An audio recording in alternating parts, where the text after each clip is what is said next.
Bonjour à tous. Dans Security Book, aujourd'hui, je reçois Jean-Jacques Richard. Bonjour Jean-Jacques. Bonjour Alexandre. Comment allez-vous? Très bien. Merci d'être sur notre plateau.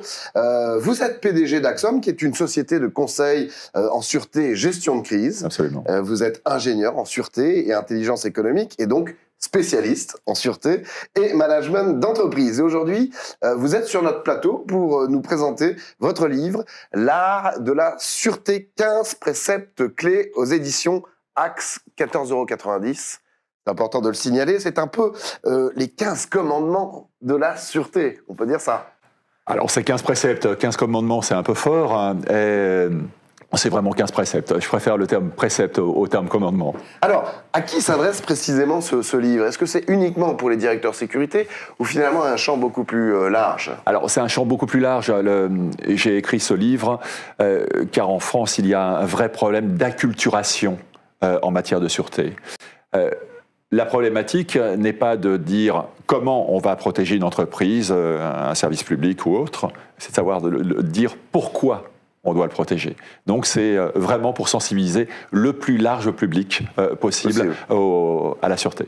Alors justement, dans ce livre, en introduction, vous dites que contrairement à l'art de la guerre qui a pour objectif principal de vaincre un ennemi, l'art de la sûreté, eh bien, ça a pour objectif de protéger celles et ceux qui ne sont que des victimes de toutes ces guerres.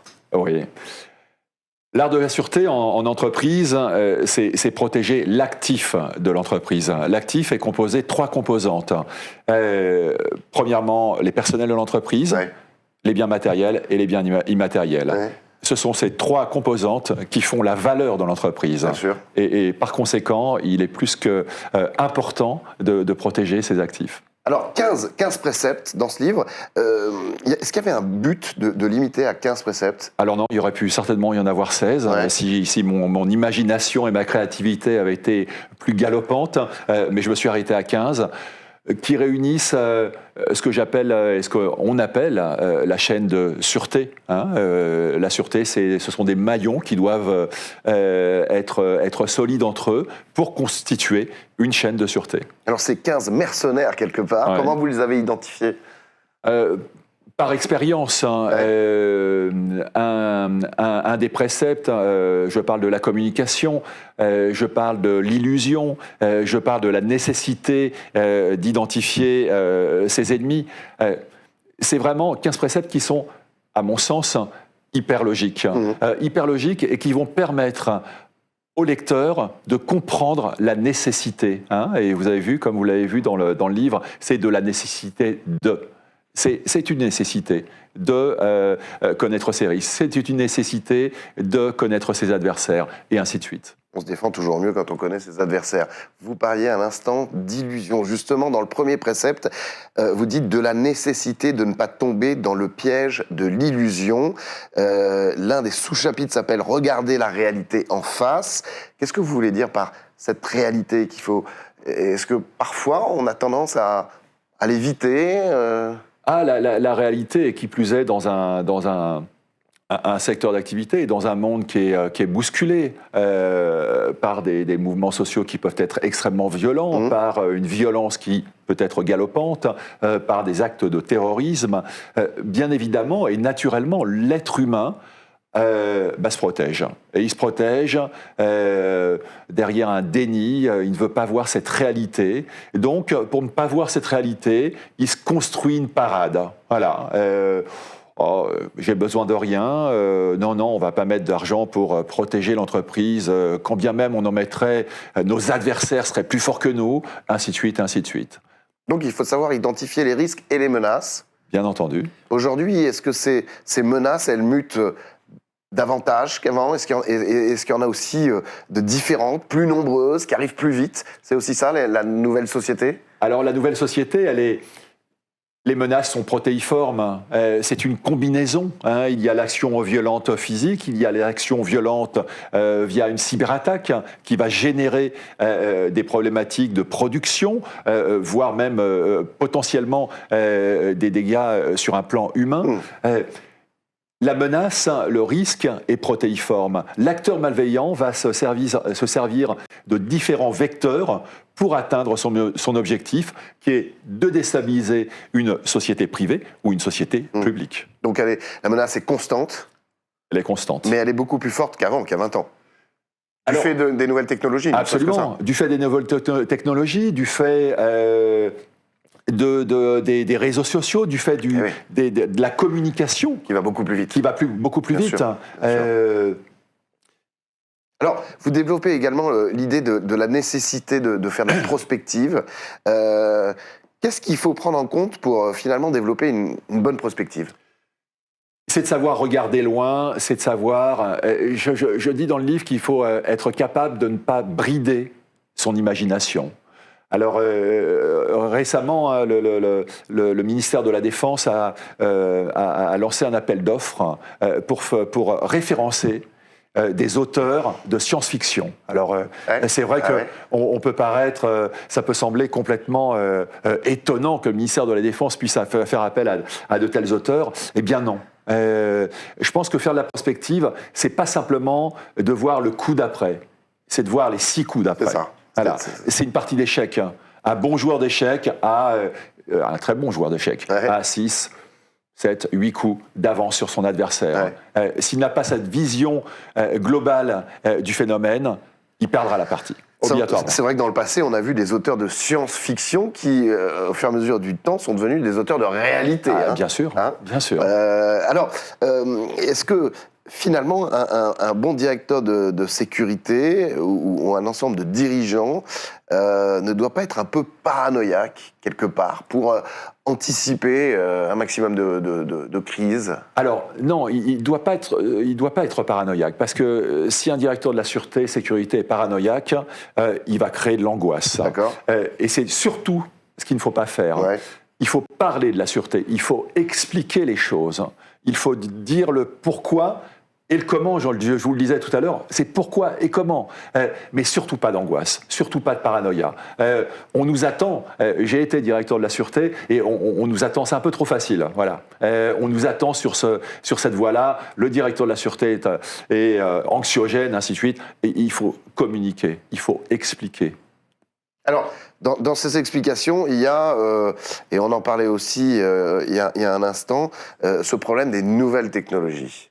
Ça, vous insistez là-dessus, c'est à prendre en compte. Ça va très vite aussi à ce niveau-là. Ça va très vite, on parlait d'imagination, on parlait de curiosité, ça va très vite parce que les hackers peuvent agir par défi, par jeu, parce qu'ils sont commandités.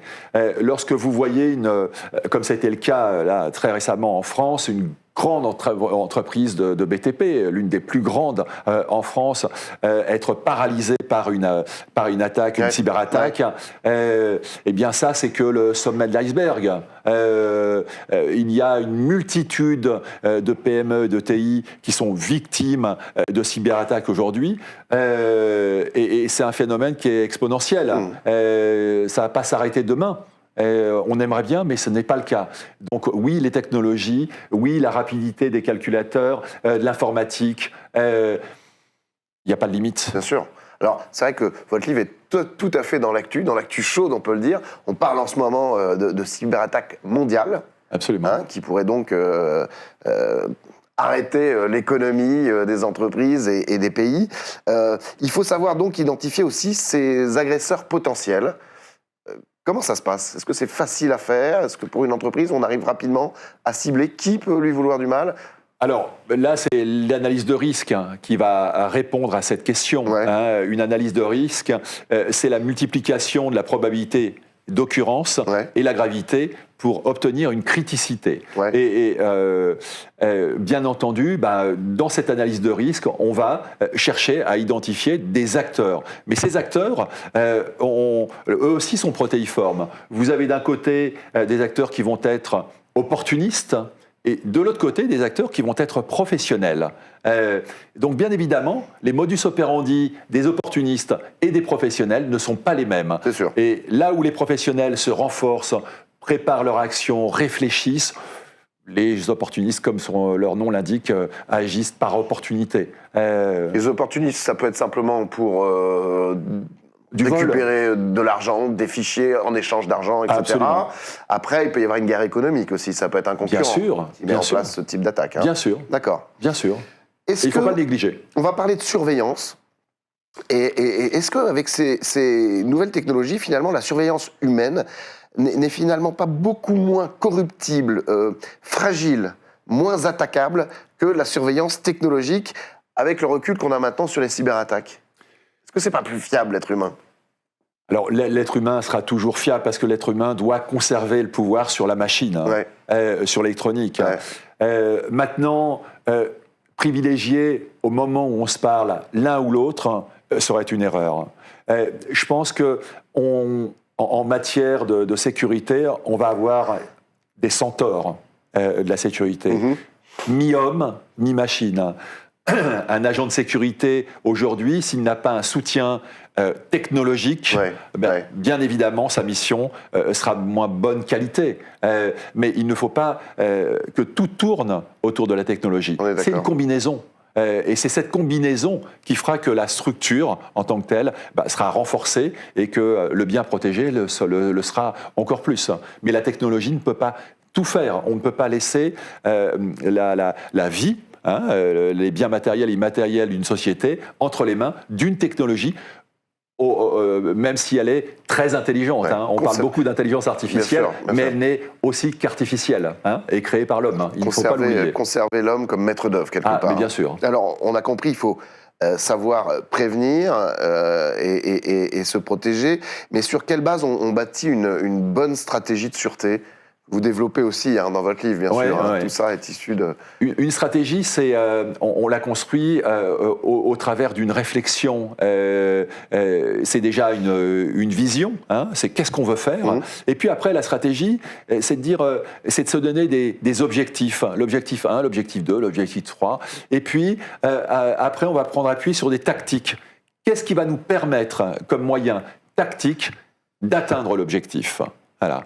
Et là, on aura une stratégie. Mais c'est un vrai travail de réflexion. S'il n'y a pas de travail de réflexion, si on pousse simplement le comment, on met simplement des hommes, de la technologie pour protéger un bien sans qu'il y ait de stratégie, et une stratégie est toujours à géométrie variable, il ne faut pas l'oublier. Une stratégie n'est pas gravée dans le marbre, elle a géométrie variable, eh bien, c'est l'échec assuré. Alors, est-ce qu'une entreprise, finalement, doit avoir une cellule de gestion de crise? Parce que ça, c'est important, la gestion de crise, on le sait maintenant. Est-ce que cette cellule doit être intégrée à l'entreprise ou finalement, on fait confiance aux agents spécialisés qui sont des agences extérieures? Alors là aussi, c'est une combinaison. Il faut les deux il faut les deux. Il faut une cellule interne? Il faut une cellule interne. Ça, c'est indiscutable. Il ne peut même pas être imaginable qu'une entreprise, quelle que soit sa taille, et de taille certaine, n'ait pas une cellule de crise interne, parce que c'est l'entreprise et les membres de la cellule de crise qui connaissent parfaitement l'activité de l'entreprise et donc qui seront capables d'enclencher des mécanismes qui vont faire qu'on va pouvoir corriger la situation. L'externe arrive en soutien sur de la communication, arrive en soutien sur de la constitution et de la construction de plans de crise, sur du drill, de l'entraînement, parce qu'il faut s'entraîner à gérer la crise, parce que s'entraîner à gérer la crise... Des simulations, quoi. Des simulations, parce que s'entraîner à gérer la crise, c'est emmener les membres de la cellule de crise dans un univers qu'ils ne connaissent pas du tout. Bien sûr. Voilà. Et cet univers, c'est la rapidité, c'est les situations conformes et non conformes, c'est la loi de l'emmerdement maximum, et Murphy l'avait défini. Et donc, dans la cellule de crise, tous les membres doivent être capables de travailler ensemble. Et puis, de parfaitement se connaître. Parce que même si la cellule de crise, bien souvent ce sont les comités de direction, ont l'habitude de travailler ensemble au travers d'un comité de direction, ils n'ont pas l'habitude de travailler pour un objectif commun et ultime. C'est ça. Voilà. Et là, c'est différent. Et moi, je le vois dans mes activités quasi quotidiennes, il y a l'avant le drill et l'après-drill. Finalement, c'est comme un sport d'équipe, il faut s'entraîner et s'entraîner ensemble et se connaître. Absolument, la situation est parfaitement résumée. On trouve d'ailleurs des éléments sur la façon de se préparer à une gestion de crise. Oui, Ça s'est développé, hein, on est d'accord. Absolument. Pour terminer, il nous reste quelques instants. En conclusion, comment vous estimez, vous, en tant que spécialiste professionnel de la sûreté, armer les entreprises françaises en général? Alors, la sûreté, c'est le parent pauvre de l'entreprise française. Moi, je suis encore extrêmement étonné de voir dans des grands groupes français qu'il y a un directeur de la sûreté et puis un adjoint. Ouais. Ou dans le meilleur des cas, 3 personnes. Ouais, et qui ne sont pas toujours dans les boards. Et puis qui ne sont pas toujours dans les boards, et puis qui ne sont pas toujours rattachés au président et à minima au directeur général de l'entreprise ou au secrétaire général. Je trouve ça très étonnant parce que le directeur de la sûreté est le gardien du temple. Depuis que les temples ont été bâtis, il y a toujours eu devant le temple, quelles que soient les confessions, un gardien pour garder le temple. Le directeur de la sûreté est ce gardien. Il doit protéger l'entreprise. Alors contre des actions qui sont hypothétiques, immatérielles, qui peuvent être violentes, qui n'arriveront pas tous les jours, mais le but du directeur de la sûreté est celui-là. Donc, je pense qu'il y a un vrai travail d'acculturation des boards eux-mêmes, qu'ils comprennent bien que la prévention coûte toujours moins cher que la protection. Dans les risques, on a parlé des risques tout à l'heure, vous avez les risques directs. Les risques directs, ils sont chiffrables, ils sont quantifiables. On sait compter le nombre de morts après la matérialisation d'un risque, les impacts financiers, matériels. Ce qu'on ne sait pas compter, c'est l'impact que ça aura sur les collaborateurs de l'entreprise, l'image de l'entreprise, la remise en action, et ainsi de suite. Merci beaucoup, Jean-Jacques Richard. Merci, Alexandre. Alors, ces 15 préceptes clés de l'art de la sûreté, c'est aux éditions Axe, 14,90 €. Security Book est une émission produite par Agora News Sécurité.